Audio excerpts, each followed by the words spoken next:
Madam आई थी जिसका नाम गौरी कवि था। गौरी टीचर बच्चों पर जरा भी दया नहीं दिखाती, वो बहुत गुस्से वाली थी। तोते के बच्चे, तुम खड़े हो जाओ, तुम्हारे जूते कहाँ हैं? मैडम जी, मेरे जूते टूट गए। टूट गए तो नए ले आओ, अपनी माँ से कहो, वो नए जूते ला कर देगी तुम्हें। मैडम जी, मेरी माँ कई दिनों से बीमार है, इसलिए वो जूते नहीं ला सकी। जब जूते ही नहीं हैं, तो स्कूल में क्यों आते हो? सजा मिलेगी, पूरे 10 डंडे लगेंगे।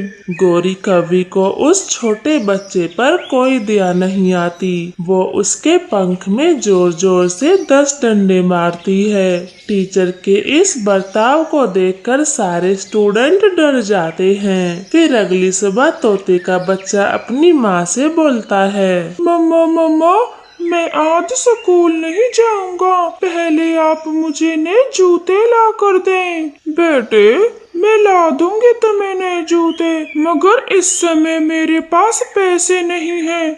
बुलबुल डॉक्टर के भी उधारे हैं। मम्मा ये देखें मेरे पंखों को, कल टीचर जी ने जूते ना होने की वजह से मुझे डंडे मारे। मैं अब तभी स्कूल जाऊंगा जब नए जूते आ जाएंगे। पंख पे डंडे के निशान पड़ गए थे, जिन्हें देखकर माँ को बहुत दुख होता है। ठीक है मेरे बच्चे, आप ना जाएं, मैं आज कैसे भी करके नए जूते ला दूंगी। फिर हरी तोती अपनी पड़ोसी रानो चिड़िया से कुछ पैसे उधार मांगती है और अपने बेटे के लिए नए जूते ले आती है। फिर एक दिन सुबह सुबह चिड़िया की बेटी अपने दोस्त से बातें करती है। गुड़िया, मैंने सुना है तुम अगले साल स्कूल से निकल जाओगी।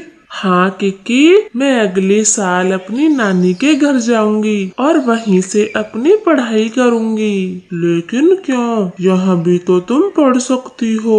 नहीं, मेरी नानी वहाँ अकेली रहती है, उनका अकेले मन नहीं लगता, इसलिए मम्मा मुझे भेज रही हैं और मुझे नानी के साथ रहना बहुत पसंद है। लेकिन गुड़िया, मेरा मन तो तुमसे लगता है और तुम ही मुझे छोड़कर चली जाओगी तो मेरा मन कैसे लगेगा।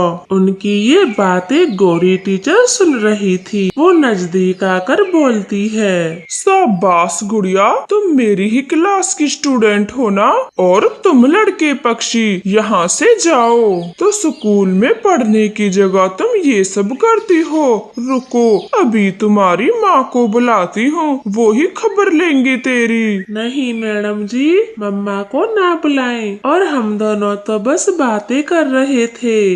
मैं सब जानती हूँ तुम दोनों कैसे बातें कर रहे थे। रुको, अभी तुम्हारी माँ को बुलाती हूँ। नहीं टीचर जी, मम्मा को ना बुलाएं, वो खामेखा परेशान होंगी। बात तो सही है, इसकी माँ को बुलाकर मुझे क्या मिलेगा। एक काम करती हूँ, इसी बहाने थोड़े पैसे ले लेती हूँ। ठीक है, मैं तेरी माँ को नहीं बुलाऊंगी, बस 1000 रुपए मुझे दे देना। ऐसे बोलकर गौरी कवि वहाँ से चली जाती है। दोपहर को गुड़िया स्कूल से घर आती है। उसे गौरी कवि को देने के लिए 1000 रुपए चाहिए थे। मेरे पास तो 50 रुपए हैं, 1000 कहाँ से दूंगी। फिर गुड़िया अपनी माँ के संदूक से 1000 रुपए निकाल लेती है और अपने बैग में छुपा लेती है। कुछ देर बाद मम्मा चिड़िया संदूक खोलती है। अरे, मेरे रुपए कहाँ गए? मैंने तो यहीं रखे थे, अब कहाँ चले गए? ऐसे चिड़िया अपनी बेटी को आवाज लगाती है। गुड़िया डरती हुई आती है। गुड़िया बेटी, मैंने यहाँ 1000 रुपए रखे थे, तुमने कहीं देखे हैं? नहीं माँ, आपके संदूक को मैं क्यों खोलूंगी, मुझे नहीं पता। मैंने वो रुपए बिजली का बिल भरने के लिए जमा किए थे, अब पता नहीं कहाँ रखे भूल गई। गुड़िया एकदम चुप रहती और अगले दिन वो 1000 रुपए गौरी टीचर को दे देती है। रुपए पाकर गौरी को और भी लालच आ जाता है।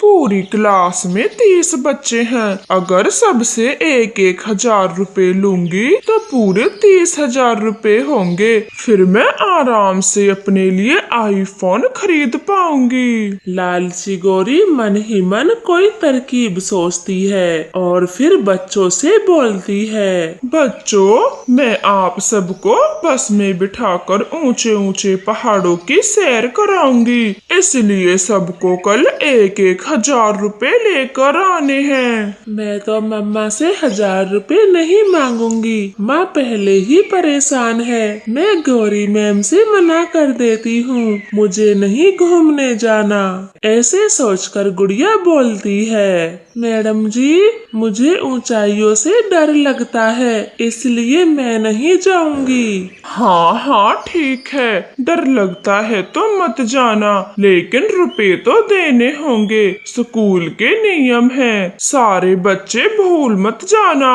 कल सबको पैसे लेकर आने हैं, वरना बहुत पीटूंगी। फिर छुट्टी हो जाती है, सब बच्चे अपने अपने घर